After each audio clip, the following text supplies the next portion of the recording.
From a dead whale found with 88 pounds of plastic in its stomach, The grocery bag. to small shrimp-like amphipods eating microplastics deep in the Mariana Trench, we have a serious marine plastic pollution problem. An estimated 8 million metric tons of plastics enter our oceans every year. This problem feels overwhelming, but at the same time, I know we have to figure this out. So, how do we fight marine plastic pollution? To find out, I learned about plastic pollution firsthand at a beach cleanup. And later, I talked to the founder of Parlay for the Oceans to understand how industry is rethinking plastic. I'm Lucy Biggers, and this is One Small Step. Marine plastic pollution is comprised of single-use items like soda bottles, straws, plastic bags, and commercial fishing nets and lines. The problem is that plastic doesn't naturally break down. Instead, it breaks up into smaller and smaller microplastics.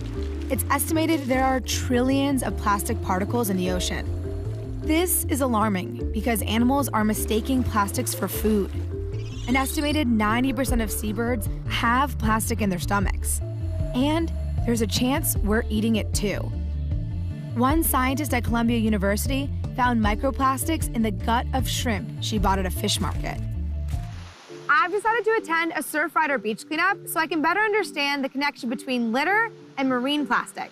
But before we get started, I'm going to talk to Mike Castellano, who organized the event. So tell me about Surfrider. What is your organization? So the Surfrider Foundation is a national nonprofit. We pretty much are based on clean oceans, clean beaches, public access, healthy beaches, healthy ecosystems. And why is plastic pollution such a big part of the Clean Oceans Initiative? Obviously, plastic is destroying ecosystems, marine life. Fish are swallowing it, we're ingesting it. It's breaking down in the water, and plastic needs to be away from the oceans.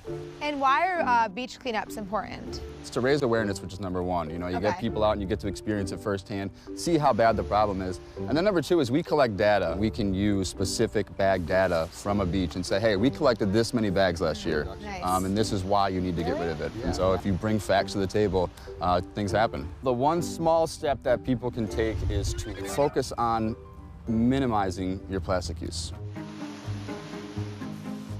This is what they find in fish in their stomachs and birds' stomachs. You're not going to find a water bottle in there, but you will find a piece of plastic or maybe even a bottle cap. But this is the stuff that gets eaten.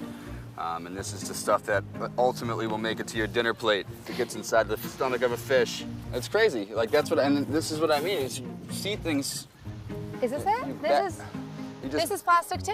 Yeah, so we just walked over it too, it's crazy. It kind of blends in. Yeah, exactly. You bat an eye to it because you're like, oh, and that's what's scary about the styrofoam is styrofoam resembles broken seashells, and so it's very hard to like decipher between the two. So it seems like most of it is plastic. Yep. Plastic is in everything. Everything's made with plastic. So you have plastic lids, you have plastic wrappers. Everything you eat comes in plastic. Yeah. Everything you get to drink at restaurants comes with plastic straws. Everything that you drink out of comes with plastic lids, plastic caps, and plastic rings, and plastic everything. So this is another thing that I feel like people can do easily. You can ban the intentional release of balloons, right? So this is like somebody released this at a party somewhere, and it made its way here. Where else is it going to end up? So now is all this just going to go to the dump? So this will go to a reclamation center where they'll do their best to get rid of what they can, but if it has dirt on it, if it has food on it, it's not recyclable, and so to the dump it'll go. It's surprising that even at a beach that appears spotless, there are small pieces of plastic everywhere. To solve the world's plastic problem, we need more than small steps. We need big thinkers innovating to find solutions. That's why I'm excited to talk to Cyril Gush. He's the founder of Parlay for the Oceans. Their entire mission as a company is to get industry to rethink plastic. They've collaborated with big companies like Adidas, Corona, and American Express. Why did you choose to go the route of really targeting these big companies and getting them to change? I felt that environmentalism in its old form of throwing shame and blame was not getting us fast enough to where we need to be. So the industry is really the problem. Right. But if you want to change them, the best thing you can do is pick one in each sector and make them a champion. Go really deep with them. Change everything with them. Yeah. And define a new standard. all the other guys have to follow. And they already are. And so you've worked with many companies to make this change. So how is that going and what have you guys accomplished? The first one was the hardest to get. That was Adidas. It took us 2 years. They committed to a 10-year agreement with us. So the first step was they phased out plastic wherever they could, where it's easy for them. Plastic bags, all the straws, bottles, whatever they could find. But then they would phase out microbeads out of their body care products. But now they committed to phase out virgin plastic, that means new plastic, out of their products by 2024, converting completely to recycling. And a big part of that will be Parley Ocean Plastic. So what's this? That was the first shoe we ever made with Adidas. So all of the plastic on here is retrieved ocean plastic or most of it? The whole upper is made from marine plastic debris. Wow. The green is coming from fish nets, and the white is coming from bottles that we retrieved in the Maldives. And how does that work? You're collecting it and then you're processing it? So there are different ways of collecting plastic. Okay. Some is coming from the beaches. Others is coming from the high seas, like fishing net, discarded fishing net. Right. Or fishing net that our partner organizations like Sea Shepherd confiscate. Okay. We turn all that plastic trash that we find out there into new material. Okay. Into yarn, into fabric, and then it finds its way into new product. And a product made from Parley Ocean Plastic is contributing to our movement. It's supporting us, it's funding us. And that was the whole idea. That we're turning this trash into a value that allows us to fuel our movement. So I was always taught reduce, reuse, recycle. Do you think that that system is still great for what we're going through right now? I think the 3 R's are a big hoax. They pretty much say the material is okay, we're not using it right.